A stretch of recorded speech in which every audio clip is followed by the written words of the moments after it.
Chers collègues, chers amis, je regrette vraiment de ne pouvoir être parmi vous pour ce colloque national organisé au Collège de France sur un thème qui m'est si cher, celui de la culture scientifique, et sous les auspices du think tank le plus important. Et malgré ma non-disponibilité, je tenais à prendre quelques minutes pour vous faire part de mes réflexions, mon point de vue sur le sujet. D'abord, la culture scientifique, on y pense quand on est scientifique d'une façon qui est peut-être utilitariste, au sens où on se demande comment on va faire pour renouveler notre communauté. À une époque où on a identifié qu'un peu partout dans le monde, il y a un réel problème de renouvellement des chercheurs, des universitaires, de jeunes gens qui se lancent dans la carrière,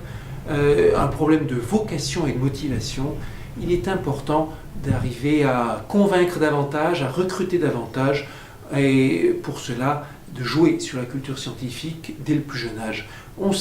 a des exemples de très grands scientifiques dont la carrière a été déterminée ou très fortement influencée par un éclairage de culture scientifique qu'ils ont eu quand ils étaient jeunes. Alan Turing, quand il avait 10 ans, avec les fameuses merveilles que tout enfant doit connaître, et ainsi de suite. Ça, c'est le premier volet. Il est vital et on pourrait le qualifier d'utilitaire au sens où il s'agit vraiment de songer au renouvellement du stock. Et souvent, on s'arrête là, mais ce serait une erreur grave parce que la culture scientifique, ça a aussi d'autres rôles extrêmement importants en termes d'inclusion de communauté. Et de mettre ensemble la communauté de la recherche, la communauté du savoir en un certain sens, et tout le reste, avec une nécessité à trouver un double intérêt. Intérêt pour le chercheur de bien se rappeler que quand il travaille pour soi et pour la science, il travaille aussi pour les autres, et on sent cette valorisation très souvent dans le regard des autres, des usagers, de tous ceux qui font réceptacle pour les connaissances de la culture scientifique, et c'est important pour la façon dont le chercheur, la chercheuse envisage son rôle. Et puis bien sûr, c'est important aussi pour l'ensemble de la société de se rappeler que les chercheurs font partie intégrante de la communauté, de la société. Ce ne sont pas des experts qui sont dans un coin, dans une boîte particulière d'où sortira des recherches, mais ce sont des citoyens avec leurs intérêts propres, avec leurs possibilités d'échanger, et ils participent à cet ensemble de liens et d'intérêts communs qui fait une société, une culture. C'est important pour que les citoyens en question aient bien conscience de l'enrichissement intellectuel, personnel qu'ils pourront avoir par rapport à cela, qui puissent aussi participer à ce que les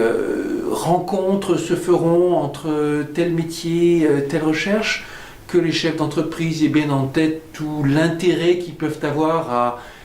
incorporer telle ou telle direction scientifique dans leurs activités, que les politiques se rappellent bien tout ce que la société doit à la science, mais aussi que les philosophes, que les historiens, que les sociologues, ou encore tous ceux qui s'intéressent à l'une quelconque de ces disciplines, aient bien conscience de la façon dont la science a changé notre histoire, notre culture, notre façon de voir les choses, notre société en général. On sait qu'au XXe siècle, c'est le moment où des guerres se sont gagnées ou perdues avec la science, c'est le moment où des révolutions dans les usages se sont faites avec la science, c'est le moment où l'économie s'est mise à envisager la science comme une composante fondamentale et incontournable. Bref, quelque chose dont on ne peut plus juste dire que c'est une boîte noire destinée à apporter des solutions, mais aussi quelque chose qui fait partie de notre société. Et la culture, c'est ce qui rassemble, la culture scientifique, c'est ce qui rassemble la communauté des chercheurs et des scientifiques avec l'ensemble de la société. Et ça fait partie de mes combats depuis très longtemps, des années, que cette culture scientifique, c'est pas une niche pour experts ou uniquement à traiter sous l'angle scientifique, ça fait partie intégrante de la culture. Et ça doit être pris comme ça doit être pris dans une démarche inclusive. Voilà mon point de vue. J'ai mis un point d'honneur aussi dans ma carrière de vulgarisateur, disons, ou de communicant, ou d'intellectuel s'occupant de culture et de transmission scientifique, à explorer des formes variées, que ce soit des conférences captées, des conférences en parole directe, en spectacle vivant, on pourrait dire, que ce soit des ouvrages avec des formes plus ou moins originales, que ce soit des collaborations avec des artistes, musiciens, dessinateurs, artistes travaillant avec des chevaux, c'était ce travail avec Bartabas, et ainsi de suite. En tâchant d'incarner, soit par la forme de l'objet, soit par la forme du dialogue, soit par le positionnement, tout ce que la culture scientifique a de partie prenante de la culture et de la société.